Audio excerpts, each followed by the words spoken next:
2822 Now presents Newsmakers with your host, Jane Ann Bugda.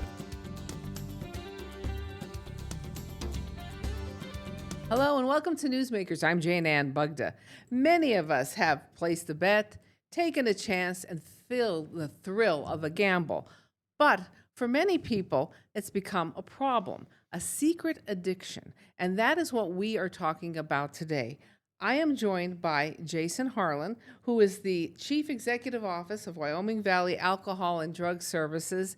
And we're going to talk about how many of us, many people out there, enjoy gambling, enjoy taking the chance, the experience. But for some people, it can become an addiction. And Jason, thank you for joining me today, because this is a topic that I think that, we talk a lot about, drugs and alcohol, but this is one that kind of, still kind of in the shadows. Yeah, no, thanks for having me. I agree with you. It's a major hot topic right now in 2026. Yes. So, Jason, first of all, tell us a little bit about yourself and about, Wyoming Valley Alcohol and Drug Services. Sure. I'm Jason. I am the CEO for Wyoming Valley Alcohol and Drug Services, now Newbridge Counseling as well, too. We do mental health. I've been there since 2002. I've been the CEO for 12 years now. So I've done treatment. I still do treatment, supervision, all that fun stuff. So I see everything come through the door. Some of it obviously sad. Mm-hmm. And today we are focusing our conversation on gambling. So, when we hear this, we say, so how common is a gambling addiction? There's a lot of statistics out there. I've read, 90% plus of people gamble at least one point in their life. Doesn't mean it's a problem for them, but, gambling is a very common thing. We have a lot of casinos within a certain amount of radius here. We have accessibility to online gambling. There's just gambling is very common in 2026. So, when we talk about it, we say, we're calling it today, the hidden addiction, the secret addiction. Why do people refer to it as that? The secret or hidden addiction is great words to use. It's just so acceptable in society. Gambling is acceptable in society. As I mentioned earlier, you can go to numerous casinos. You could pull your phone out of your pocket and gamble your life away if you wanted to. So, it's something that's accepted by many people in society. If someone has a problem with it, someone might say, it's only gambling, it's not a big deal. But we know that's not true. It can wreak havoc on your life, your family member's life, your loved ones' lives, if it's a problem for you. So that's why we consider it a secret addiction or a hidden addiction, whatever you may want to call it. And, when you were mentioning it, you said it's becoming more common, more widespread. So how common and how widespread is it in the United States and then in our area, in our region? Yeah, I could tell you as somebody who treats people with a gambling issue, the accessibility in 2026 has just gotten astronomical. You could go on your phone, you can do it right from your computer, you can go to a brick and mortar casino, sports book, whatever you want. So, it's very common, it's very acceptable. Like you mentioned earlier, most people can gamble for entertainment purposes, but it's that 3 to 4% they say that may have a problem with it. So that's concerning. So who's at risk? Who are we talking about? Who's at risk for becoming a problem gambler? Anybody who chooses to gamble can develop a gambling issue. I'm not saying anybody that gambles is gonna get an addiction, but if you choose to gamble, the potential is there. So if you engage in it, the possibility is there. It's the thrill of it. Is that what a lot of people like for it? It's the thrill of like, ooh, I just won something. I want to go again, or I just lost and I can get it back. Yeah, I think one of the scariest things for me that I see for somebody who walks in through our doors to get help for gambling, they'll go to the casino or they'll play online and they'll hit big the first time they play. That is extremely dangerous for a lot of people. We may not think about that, but think about it. You win $2,000, $3,000 the first time you play. That's more than most people make in a work week. So to get that instant gratification and think you're going to do it again down the road, in most cases, it does not happen. So you're playing with fire at that point. Right, and I guess is there what are some of the common signs or that you might be having a problem? No, that's a great question. I think it's different for everybody. Preoccupation with it, is it interfering with your priorities in life? Is it something you think about on a consistent basis? Are you able to stay within your means? Can you set a budget? Are there any legal implications with your gambling? Have you stolen? I didn't Oftentimes. even think about that, yeah. Yeah. Yeah. Mental health issues sometimes come with gambling addiction because, you're changing your life negatively if there's an addiction. So there's a lot of warning signs as far as somebody who might have a gambling issue. And then if someone says, do they often, is it something that people deny? Say, no, that's not me. Maybe I lost a little bit or I didn't, but I'm not at that point yet. Yeah, there's a lot of denial when it comes to a gambling addiction. You have to look at that specific person, at least from the treatment standpoint, and say, what is being affected negatively when that person gambles? Just because somebody gambles a couple times a week, it doesn't mean it's a problem for them. The question is, what happens when somebody gambles? Can they afford it? Is it having a negative impact on that person? So frequency doesn't matter 100% of the time. So we have to remember that. There are people who can engage in gambling and have no negative consequences. So it's different, I guess, from person to person. It is. It is. I know people who gamble a couple of times a week and it's not a problem for them. I know people who gamble once a week and it's a problem for them. Right. Oh, like you said, it's an individual kind of thing, and it's what's going on in your life that makes it personal. Sure. And makes it something that maybe someone's not really out there talking about.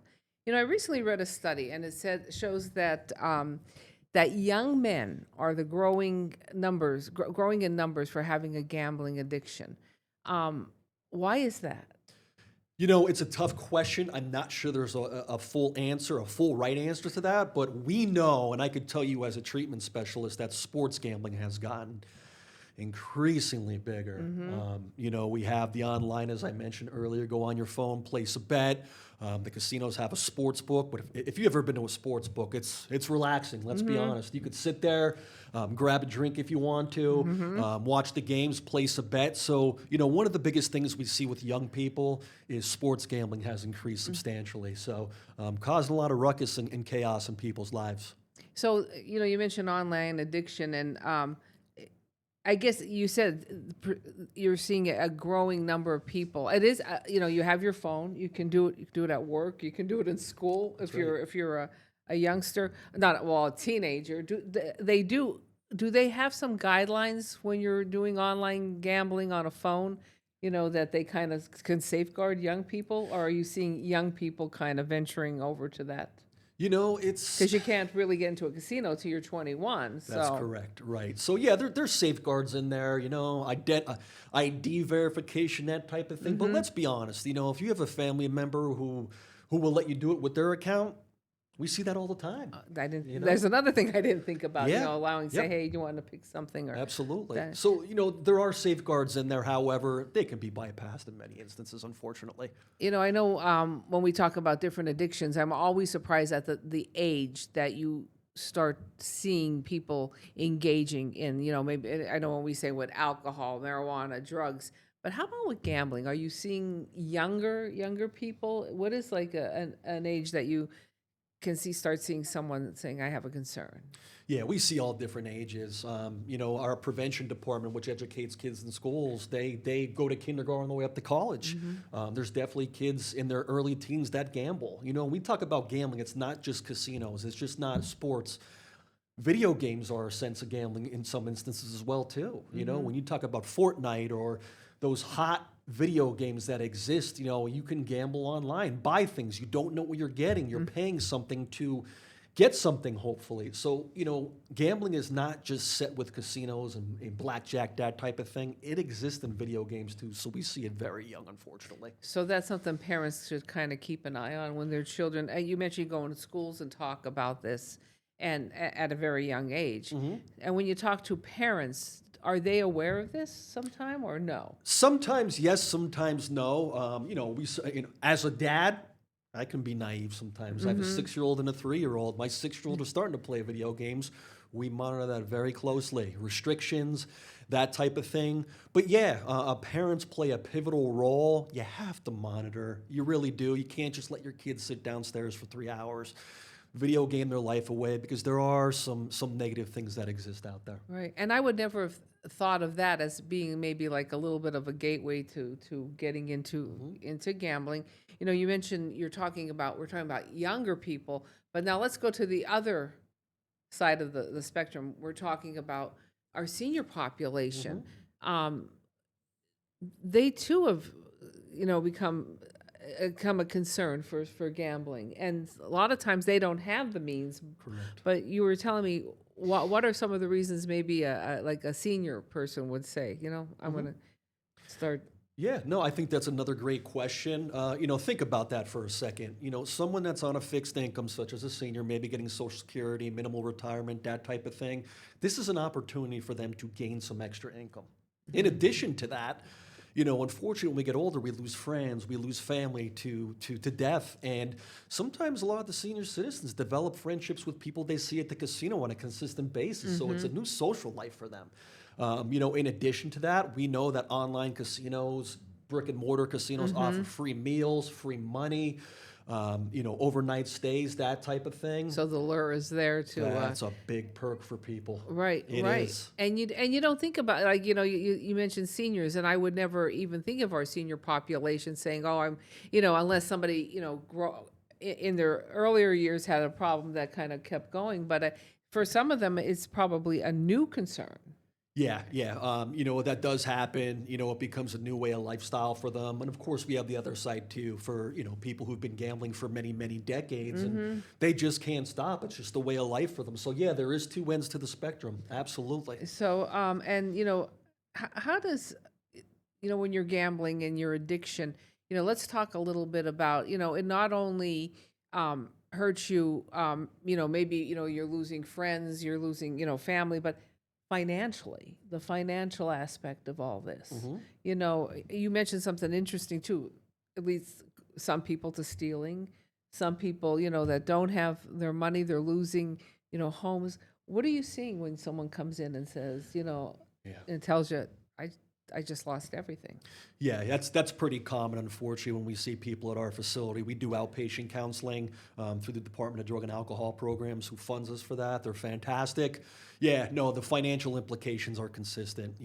Gambling their retirements away, gambling away their college kids' funds, unfortunately. That's true. Getting that paycheck, going to the casino, gone within 6 hours. So, which in turn leads to desperation at times, embezzlement, theft, taking other people's money. So yeah, just like drugs or alcohol, if you become addicted to gambling, the negativities can be limitless, unfortunately. We were talking about this, but we, were mentioning the casino and that. How about something like horse racing, games of skill, and the lottery? Are they also considered a lure? Absolutely. Games of skill is funny, right? There's absolutely no skill involved with that whatsoever. That's interesting to me. But the traditional PA lottery, scratch-off tickets, think about that. You walk into a Sheetz or a Turkey Hill now, they have machines now. You don't even have to talk to somebody. You put your debit card in, you put cash in, boom, the accessibility is there. Accessibility has grown substantially in the last couple of years as far as gambling is concerned. And you don't think about that. You can go into a convenience store now and sit down and place a bet, get your quarter milk, and go. Well, think about it, right? You walk into a convenience now, you see three major things in society that are negative at times. Tobacco, alcohol, and Pennsylvania lottery. Right, it's all right kind of there. And we're not saying the lottery's bad, or we're not saying casinos are bad. It's just the personal yourself, or people who are, I don't want to say weak, but maybe weak in spirit, that they have to feel that, that I have to keep doing this. No, you make up a great point. I don't think gambling is it shouldn't be talked about negatively for most people. Here's the good part to gambling, right? In Pennsylvania in 2024, we generated Pennsylvania casinos generated $6.8 billion. Okay, nationwide 71 billion, right? So that helps with taxes. That's for sure, as taxpayers. And the lottery benefits our seniors too, as well. So. As long as it's given to the right allocation. Right. Okay. Well, we do have your numbers up for more information. We've been showing the 1-800 gambling number for if somebody has a problem that they can reach out to, which we'll be talking more about. I have information on today's program on 2822news.com. I'm under the Newsmakers link, and you're watching Newsmakers. I'm Jane Ann Bugda. We're going to continue our conversation when we return right after this. 2822 Now presents Newsmakers with your host, Jane Ann Bugda.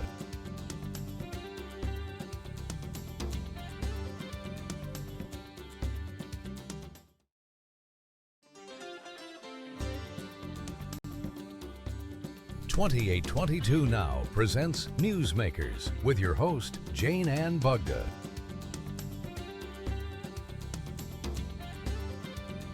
Welcome back to Newsmakers. I'm Jane Ann Bugda. I'm joined today by Jason Harlan. He is the CEO for Wyoming Valley Alcohol and Drug Services, Inc. And we are focusing our conversation today on what many call a secret addiction, a hidden addiction, and that is a gambling addiction. And we were talking a lot about the warning signs, about, young people, our senior population, and a lot of people not talking about it. But, we mentioned, we do have a lot of avenues that people can go, casinos, horse racing and all that. But what is the responsibility, Jason, of the gaming industry for someone who may have a problem? Yeah, I think it's important for them to make sure that they create policies that help curb underage drinking and to help a person who might have a problem with gambling. They do a great job advertising that. If you go to a casino, you'll see 1-800-GAMBLER if you have a problem, et cetera. I think those are the two major responsibilities right now at this point. They do a pretty good job with that. And you can put yourself on an exclusion list as well to say, that I think I have a problem, and then casinos help you with that as well. You could put yourself on a self-exclusion, like you said, that allows them to ban you from the casino, or you could do that online as well too. So that is a nice tool to have for somebody who does need that. Who may not have the self-control that they can help them. So they're, they are giving warnings. They are helping people that, may be experiencing a problem. Now, if someone is watching and they're saying, I think I kind of may be inclined to see myself going down this path, and they call you, and how do you begin the treatment for a gambling addiction? Is it just like an alcohol or, like a drug addiction, or is it a little bit different? There's definitely some similarities, maybe a little bit different, obviously. It's more mental rather than physical, as if it were drugs or alcohol. There's no physical withdrawal per se, et cetera. But, it's an easy process to get help. I would tell everyone out there right now, the accessibility to get help is extremely easy in 2026. Us, for example, we do outpatient gambling treatment. You could have insurance. You don't have to have insurance. You come in for an evaluation. We ask you some questions. We get you some help. And if you don't have insurance, the Pennsylvania Department of Drug and Alcohol Programs does an excellent job helping people get funded for that. So do not let the financial implications affect you. A lot of people with gambling issues don't have money because it's gone. So do not let that affect you. Yeah, you were mentioning that. So there is funding available for someone who comes in and says, you know what, I have nothing, but I need help. Yes. So that's something good that they can see. And then when they call that with the 1-800 number, who are they talking to? I know you work a lot with the people there as well. Are they talking to counselors? Are they talking to who are they speaking with? My understanding is it is like a call center type of thing, if I can say it that way. And what happens is they have a list of places in their area where they might be calling from. And for example, if someone calls 1-800-GAMBLER in the Wilkes-Barre area, they will call our agency and say, hey, call Wyoming Valley Alcohol and Drug Services. They have certified gambling counselors. They call us, we make an appointment just like that. We get them in, we do an evaluation, and the treatment begins if necessary. How difficult is it to take that first step, though? Very difficult for a lot of people. It becomes a pride thing. It's not that bad. There's a lot of denial. However, on the other side, you see a lot more people now getting that help because they realize they're at rock bottom, or, hey, this is affecting my family or my job or my legal life, that type of thing. So yes, it is tough for a lot of people for sure. And you mentioned families. What type of impact does it have on a family? It substantially hurts family members and loved ones as well too. There's a lot of things out there for the family as well too. Gam-Anon, for example, it's similar to Al-Anon for alcohol. Oh, okay. You Oh, know? now that's something new I didn't Yeah. know about. So family members also can join. Yes. So there is a support for families out there Yep. as well. Is that relatively new, or has that been there? That's been around for a while. Right. Meetings are a little tougher to find, but there are some. I know there's a really good one in Scranton, but it's a little tougher to find, but it's been around for a while now. If you see, when you're looking at these people who come in here, how common is having, a gambling addiction? You find that some people also have other addictions, maybe to alcohol or drugs. Yeah, as it's well. not uncommon to see a dual addiction. Sometimes people come in and they have a problem with gambling, and they might have an alcohol or a drug issue as well too. And unfortunately, we see a lot of people who didn't have a drug or alcohol issue, but once they became a problem gambler, they started drinking heavily because to cope with the gambling issue, or revert to drugs to help with the gambling issue. So, yeah, that is very common, unfortunately. And, we talked about the family, we talked about children, but for the person themselves, to get themselves back to, how long does it take? And I guess it's just individually, but how long does it take to say, I think I broke this addiction and to gambling? Is it just as like you would do as a drug and alcohol, or is it a different course? Yeah, it's different for everybody. I've seen people who've successfully completed treatment at our facility in 6 months. I've seen people that have been on my caseload for 4 years. So I think everybody's different. It's something you never get rid of, unfortunately. Right. It's But your it goes whole into remission, just like anything else. It's the disease concept. So Right, and I know every time when someone's say I'm a recovering alcoholic or I'm a recovering drug addict, do people, and we say it's hidden, but do people say, I'm a recovering, gambling addiction, and how difficult is that? Because it is kind of all around us. I mean, there are bingos. I mean, Yes. we go to a place and we were like, and that's a small thing, but then maybe you get a little thrill from we call them, in Hazelton, we call them tricky trays or Yep. basket raffles. Something like that. Would that kind of like get somebody back on? that's a big trigger for people, absolutely. I remember when I was a kid, 10, 11, at the church bazaar, opening up the bingo tickets. Right.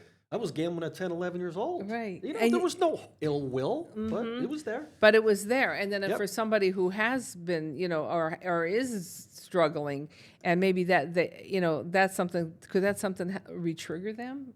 Absolutely. It's the littlest thing. Everybody's different as far as triggers are concerned. It could be the seeing a lottery ticket when you walk in for a drink or something of that nature. So everybody is different. One trigger may be a different trigger for somebody else. And do workplaces, do they help people, who may have a gambling addiction? I know, there a lot of times when someone has a drug or alcohol, workplaces seem to help them out. How about with a gambling addiction? Absolutely. EAPs, which are employee assistance programs, a lot of organizations have those where they'll not only direct you to get help, but they'll also help you pay for the services as well too. So there are a lot of organizations out there that are very supportive of a gambling addiction. And what if somebody, like a family member, notices something from, if they see maybe like a young member of their family, or maybe their mother or father, how do you approach that? As a family member, to say, you need help. With love and care initially. I think that's really important. When you attack initially, it's not going to solve anything. So I think that just needs to be talked about initially, at least the first couple times, about, hey, listen, we love you. Here's what we see. Did you think about this option, that type of thing? Then if it doesn't get better, you need a little bit more aggressive. And then taking that first step for someone is always important. Yes. I know you do a lot of training in this area. Is there anything new that they're showing you down the line about new? We always say there's always something new coming out with with a drug or an alcohol. How about with gambling? Is it? I think for a good thing that we're learning is that you mentioned it earlier, I believe, was that if you gamble online and you think it's a problem, there's a lot of restrictions you could put on yourself. You can limit the amount you play in a day, or the amount you deposit in a day, or in a week, in a month. You could time yourself out. There's exclusions. So I think that's a great thing. That's something that's come a long way in the last couple of years, not only for a physical casino, but online as well, too. So that's something we're learning more about every day. And you mentioned you go to schools to talk to youngsters, and That must be interesting because when you're in there talking, are you talking to teens? But you said you're also talking to younger children as well. Yeah, we focus more on an older, population as far as teenagers and that type of thing. But there are ways you can talk to kindergartners, that type of thing. Right. It becomes very difficult, as you can imagine, with Right, that age. right. Just like with drugs or alcohol. Hey, don't ever put anything in your mouth that you don't know what it is. A pill, mom or dad's pill, Right. that type of thing. Hey, listen, you're not 21, you're not 18. It's probably not wise to gamble at this point. So you kind of have to look into that population and gel in with them. And how about colleges? I know you go out into the community a lot. Do you speak a lot to the college communities? We do. Back in, the mid-2000s, Texas Hold'em poker was big with college kids. There were people winning millions of dollars. There were college kids going to Vegas and winning, $100,000 tournaments. And that's a lot of money for anybody, let alone a college kid. Right. So, again, with that type of population, we teach them about the dangers, the pros, the cons, that type of thing. If it sticks with one person, that's a good thing. You're not going to help everybody. But if it helps one person, that's what this is all about. Right. And, we have your information up that we've been showing. We want to show the 1-800 number again in case someone is having difficulty. We have the number up for Wyoming Valley Alcohol and Drug Services. They're just a phone call away. That's right. For someone out there, we're just almost about a minute and a half left. What would you tell someone who's watching who may be apprehensive and may be embarrassed? You have nothing to lose to get help. You had a lot to lose when you lost it all due to gambling. So, it's confidential. No one's going to know you're there unless you tell them. We're guided by federal laws, state laws as far as confidentiality. Treatment works. There's millions of people who have recovered, are in recovery, and their life got better again. So I challenge you, if you have an issue, get help. It's easy, it's accessible, it's affordable. And it doesn't matter your age, just give them a call. Absolutely. Jason, thank you so much for joining me today. I want to remind everybody of the information again on your screen in case you're having difficulties with gambling or with drugs and alcohol as well, because they're always there for us. And Joey, you can show the 1-800 number again just before we say goodbye. I want people to remember that if they're having a problem. We see that everywhere, and that's a We do. nationwide number. It's a great thing. So I want to, Jason, thank you for joining me today, Thank you. Jason Harlan.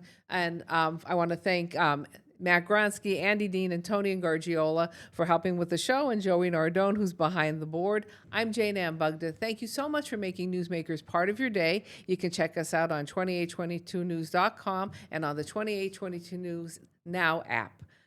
We'll see you next time.